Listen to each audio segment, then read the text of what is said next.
এখন আমরা আলোচনা করব 44 পৃষ্ঠা নিয়ে। 44 পৃষ্ঠায় এখানে একটি দেওয়া আছে 77 মিটার দীর্ঘ লাল ফিতা, 22 মিটার দীর্ঘ কালো ফিতা, কোনো ফিতা নষ্ট না করে একই মাপে সবচেয়ে বড় টুকরা কেটে নেওয়া হলো। এক টুকরার দৈর্ঘ্য কত? হ্যাঁ, কোনো নষ্ট না করে সবচেয়ে বড় টুকরা, এই সমস্ত প্রশ্ন থাকলে আমরা অবশ্যই সেটার গসাগু নির্ণয় করবো। এখানে গসাগু নির্ণয় দেওয়া আছে। 77-এর গুণনীয়ক নির্ণয় করেছে 7 গুণন 11, 7 11 77। এখানে 22-এর গুণনীয়ক নির্ণয় করা আছে 2 গুণন 11। তাহলে এখানে সবচেয়ে বড় মৌলিক গুণনীয়ক বা 11 দিয়ে 77 22 হলো বিভাজ্য সংখ্যা। তাহলে 77 এবং 22-এর গসাগু হচ্ছে এখানে 11, কারণ এই দুইটা সংখ্যার মধ্যে 11 11 মিল আছে। তার মধ্যে ওই 11 একটি সংখ্যা, সবচেয়ে বড় টুকরা দৈর্ঘ্য 11 মিটার। একইভাবে আমরা মৌলিক উৎপাদকের সাথে 63 এবং 72-এর গসাগু নির্ণয় করব। প্রথমে তো হচ্ছে 63, 3 21 আমরা 63 লিখতে পারি। 21কে আবার ভাঙে লেখা যায় 3 সাথে 21, 3 সাথে 21। তাহলে আমরা 63 সমান লিখতে পারি 3 গুণন 3 গুণন 7। 63 সমান আমরা লিখবো 3 গুণন 3 গুণন 7। একইভাবে আমরা 72 সমান বের করবো। 36 দুগুণে 72, 36কে আবার 18 দুগুণে 36, আবার 18কে 9 দুগুণে 18, 9কে আবার ভাঙা যায় 3 3-কে 9। তাহলে আমরা আবার 72 সমান লিখবো 2 গুণন 2 গুণন 2 গুণন 3 গুণন 3। তাহলে এর মাঝে আমাদের যে সংখ্যাটা গসাগু হবে সেটা আমরা লিখবো গসাগুর মাঝে। গসাগু এখানে মিল আছে আমাদের 3 3, দুইটা একটা লিখলাম, আবারও মিল আছে 3 3, তাহলে 3 3-কে হয় 9। তাহলে আমাদের গসাগু হচ্ছে 9। আশা করি তোমরা বুঝতে পারছো। এখন আমরা মৌলিক উৎপাদকের সাথে গসাগু নির্ণয় করি। নিচের সংখ্যাগুলো আমরা গসাগু নির্ণয় করব। মানে 40 ও 90, পৃষ্ঠা 44-এর 1 নম্বরে আছে 40 ও 90। আমরা এটা 40-এর গুণনীয়ক নির্ণয় করব। 40-এর গুণনীয়ক 40 সমান 1 গুণন 40, তারপর হচ্ছে 20 দুগুণে 40, 5 8 40, এটা হলো 40। তাহলে 40-এর গুণনীয়ক 40-এর গুণনীয়ক 1 2 5 8 20 40। 90 সমান 1 গুণন 90, 2 গুণন 45, 45 দুগুণে 90, 3 30-এ 90, 5 18 90, 6 15 90। তাহলে 90-এর গুণনীয়ক 90-এর গুণনীয়ক আমরা বের করব 1 2 3 5 6, 1 2 3 5 6 15 18 30 45 90। তাহলে এই গুণনীয়কের মাঝে আমরা সবচেয়ে মৌলিক উৎপাদকটা নির্ণয় করবো, যে সংখ্যাটা আমাদের মিল আছে। সুতরাং 40 ও 90 এর সাধারণ গুণনীয়ক, 40 ও 90 এর সাধারণ গুণ, এখানে 1 মিল আছে, এখানে 1 মিল আছে, আমরা 1 লিখতে পারি। তারপর এখানে 2 আছে, 2 লিখতে পারি। তারপর এখানে 3 আছে 9, এখানে 5 আছে, এখানেও 5 আছে, আমরা 5 লিখতে পারি।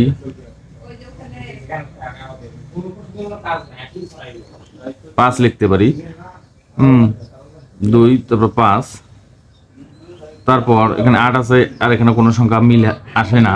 তাহলে সুতরাং নির্ণয় গসাগু সমান 1 গুণন 2 গুণন 5 সমান 5 দুগুণে 10, 10 1-কে 10। তাহলে এর গসাগু হচ্ছে 10। এবার মৌলিক গুণনীয়কের সাথে আমরা বিকল্প একটু সমাধান করব। 40 সমান 1 নম্বর 40 ও 90 দেওয়া আছে। 40 সমান আমরা করব 2 গুণন 20 সমান, আবার করতে পারি 2 ঠিক রাখলাম, আবার 20-কে আমরা ভাঙাতে পারি 2 গুণন 10, আবার লিখলাম 2 গুণন 2 গুণন 10-কে আবার আমরা ভাঙে লিখতে পারি 2 গুণন 5। তাহলে 5 দুগুণ 10, 10 দুগুণ 20, 20 দুগুণ 40। এগুলো হচ্ছে 40-এর গুণনীয়ক।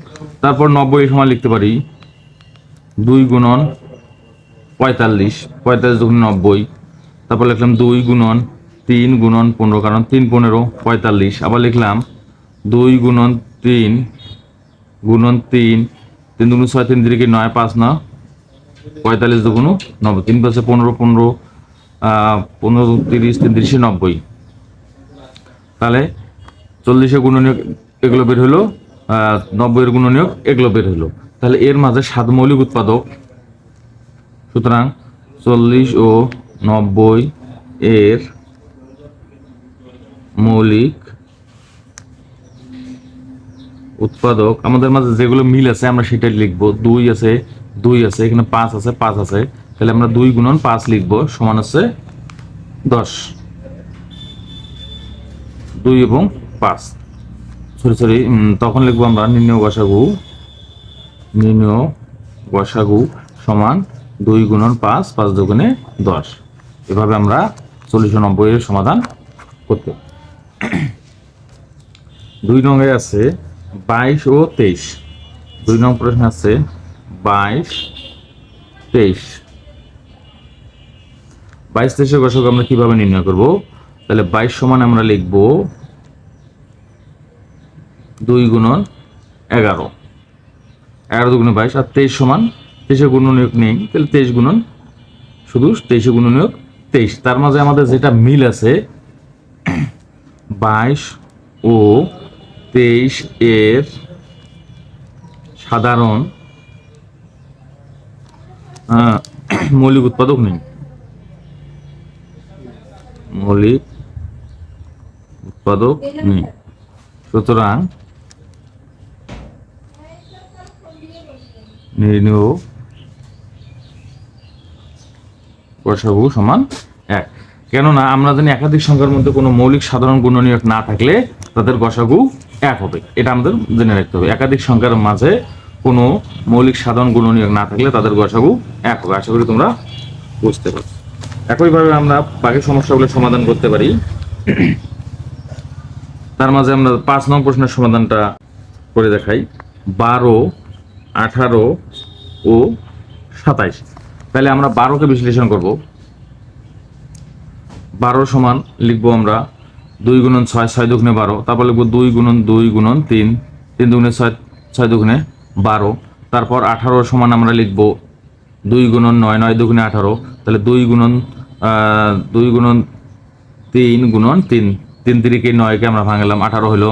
তারপর 27 সমান আছে 3 9 27, 3 গুণন 9, 3 9 27। তারপর লিখলাম 3 লিখলাম, তারপর 9কে ভাঙলাম, 3 গুণন 3, 3 3কে 9, 3 3কে 9, 3 9 27। তাহলে এই তিনটে গুণনীয়ক আমাদের বের হলো। তার মাঝে আমাদের যেটা করে মিলবে আমরা সেটা লিখব। তাহলে 12, 18, 27 এর 12, 18 ও 27 এর মৌলিক উৎপাদক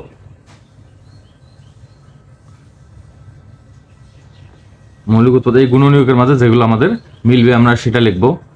3 3 3 মিলছে, শুধু 3 মিলছে, তাহলে সুতরাং আর অন্য কোনো সংখ্যা মিল হয় না, তাহলে লিখবো আমরা নির্ণয় গসাগু সমান 3। এভাবে আমরা সমস্যাটি সমাধান করতে পারি। আশা করি তোমরা বুঝতে পারছো।